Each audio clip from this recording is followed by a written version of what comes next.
How do we approach death or the concept of death? பிரசங்க 7 அதிகாரம் 2 முதல் 4 வசனங்கள் பாருங்கள். ஒரு துக்க வீட்டுக்கு போகும்பொழுது நம்முடைய வாழ்க்கை குறித்து நாம் சிந்திப்போம். இருதயம் சீர்படும். துக்க வீட்டில் நம் உண்மை நிலையை நாம் உணர்வோம். காலம் நித்தியம் பற்றி உண்மையும் அங்குதான் புலப்படும். Time and eternity.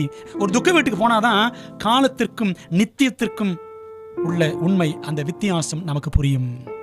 தேவன் மிகவும் அருகில் இருக்கிறார், நான் தான் அவரை விட்டு தூரமாக இருக்கிறேன் என்பதும் நமக்கு நன்கு புரியும். அன்றைய கூடவே இருக்கிறார், என்னை பராமரிக்கிறார், வழி நடத்துகிறார் என்பது அந்த துக்க வீட்டுக்கு போனதான் நாம் புரிந்து கொள்வோம்.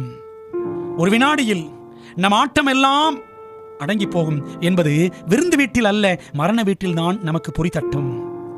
இப்படிப்பட்ட உணர்த்துதல்கள் நம்மில் உண்டானால் அதுதாங்க நல்ல அடக்கம், குட் ஃபியூனரல்.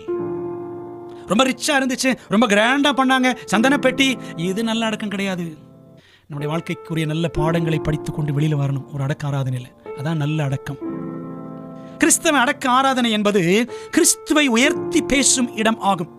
மாறாக இன்று அது மரித்து போன நபர்களை உயர்த்தி பேசும் இடமாக, ஒரு விக்கிரக ஸ்தலமாக மாறிவிட்டது. இயேசுவின் நாமத்தை ரொம்ப அரிதாகவே சொல்லுகிறார்கள். மரித்த மனிதன் அல்ல, உயிர்த்த இயேசுவே உயர்ந்தவர். நமது சாதனைகள் உலகத்தின் பார்வையில் உயர்வாக தெரிந்தாலும் பரலோக மகாதேவனின் சந்நிதியில் நமது சாதனைகள் எல்லாம் குப்பைகளே. கண்ணாடி கடல் அருகே நம்ம ஒரு நாள் போய் நிற்க போறோம். ஆகவே ஒரு மரண வீட்டுக்கு போகும் பொழுது அந்த கண்ணாடி கடல் அருகே நானும் நிற்கணும் என்ற ஏக்கம் உண்டாகும் அளவுக்கு பாடங்களை நாம் படித்துக் கொள்ள வேண்டும்.